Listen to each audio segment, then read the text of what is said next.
আমাদের দেশে প্রায় আগুন লাগার ঘটনা ঘটে। অনেক সময় আগুন নেভাতে বেগ পেতে হয় ফায়ার সার্ভিস কর্মীদের। মানুষ যেখানে আগুন নেভাতে যেতে পারে না, একটি রোবটকে সেখানে সহজেই পাঠানো যায়। আর এই চিন্তা থেকেই কলেজ ছাত্র কাফি ইসলাম লিমন তৈরি করেন তার প্রথম রোবট, নাম ফায়ার ফাইটার। এই রোবট খুব কাছ থেকে আগুন নেভাতে এবং আটকে পড়া মানুষদের উদ্ধার করতে পারবে। এটি খুব সহজেই মোবাইলের সাহায্যে পরিচালনা করা যায়। জেলা ও বিভাগীয় পর্যায়ে পেরিয়ে জাতীয় পর্যায়েও পুরস্কার জেতে এই রোবট। আর এভাবেই লিমন হয়ে ওঠে এক ক্ষুদে বিজ্ঞানী। লিমনের আরও একটি আবিষ্কার বন ও প্রকৃতি বাঁচাতে গাছ রক্ষার রোবট।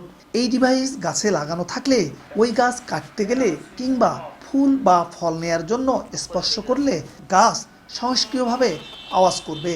স্বল্প খরচে তারের মাধ্যমে গাছের সঙ্গে এই ডিভাইসের সংযোগ দেয়া যাবে। লিমনের এই ডিভাইসটি জাতীয় পর্যায়ে পেরিয়ে আন্তর্জাতিক পর্যায়েও প্রশংসা কুড়িয়েছে। 250-টিরও বেশি ডিজাইন অপশন নিয়ে ওয়ালটন স্মার্ট ফ্রিজ, বোঝে আপনার প্রয়োজন। এছাড়া লিমন তৈরি করেছে স্মার্ট হোম কানেকশন ডিভাইস। বাসার বিদ্যুৎ সংযোগের সঙ্গে এই স্মার্ট হোম কানেকশনটি স্থাপন করলে পৃথিবীর যে কোনো প্রান্ত থেকে বিদ্যুৎ ও পানির সংযোগ চালু বা বন্ধ করা যাবে। এই ডিভাইসে সংস্কৃতভাবে বাসার অগ্নি নির্বাপন ব্যবস্থা সহ আরও অনেক আধুনিক সুবিধা রয়েছে।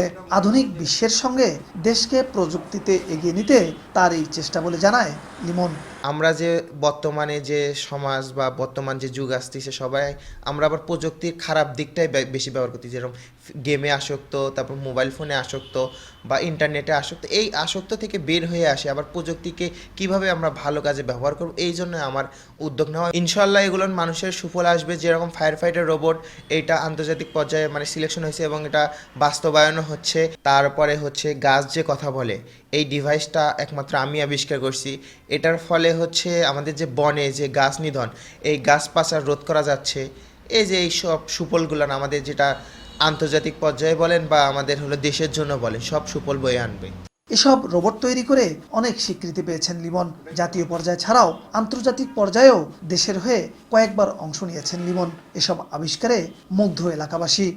আবিষ্কারগুলো অনেক ভালো, কারণ যেমন এখানে আসতে গাছ কথা বলে একটা প্রজেক্ট আছে, আর এখানে এই প্রজেক্টের মাধ্যমে গাছ নিধন রোধ করা সম্ভব হবে বলে আমি মনে করি। আমরা চাই সরকার থেকে তাকে সহযোগিতা করুক। এরকম হাজারো ছেলে আছে যা এরকম সরকারের সহযোগিতা পেলে মেধাকে উপর লেভেল নিতে পারবে।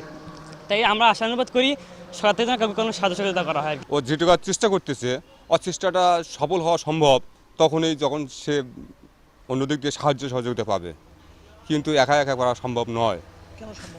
কারণ অর্থনৈতিক দুর্বলতা, আবার মানসিকভাবে একটা সহযোগিতা করা, প্রতিটা বিষয়ে একটা সহযোগিতার প্রয়োজন থাকে। একা কোনো কিছু করা সম্ভব নয়।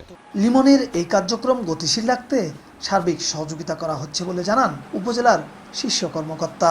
আমরা চাচ্ছি তাকে সরকারিভাবে যদি কোনো সুযোগ থাকে আমরা অবশ্যই তাকে প্যাট্রোনাইজ করব। সাথে যদি আমরা যারা আমাদের সচেতন জনগণ আছেন তারাও যদি কোনোভাবে তাকে সহযোগিতা করতে পারেন, তাহলে আমরা তাকে আরও অনেক উচ্চতায় নিয়ে যেতে পারবো। আমরা চাই যে জাতীয় না, সে আন্তর্জাতিক পর্যায়ে চলে যাক। আমাদের গাইবান্ধাবাসীর পক্ষ থেকে আমরা তখন আনন্দিত থাকবো। গাইবান্ধার সন্তান যেন জাতীয় পর্যায়ে, বিশ্ব পর্যায়ে যেন সে ভালো একটা কিছু করতে পারে। স্মার্ট হোম গাছ রক্ষার robot, smart dustbin, Spiderman robot, robot ঘড়ি, নারীদের রক্ষায় বৈদ্যুতিক স্যান্ডেল সহ 20টির বেশি রোবট ও ডিভাইস আবিষ্কার করেছেন লিমন। তিনি গাইবান্ধা সদরের পশ্চিম কোমরনই গ্রামের হাবিবুর রহমানের ছেলে। বিপ্লব ইসলাম, সময় সংবাদ, গাইবান্ধা।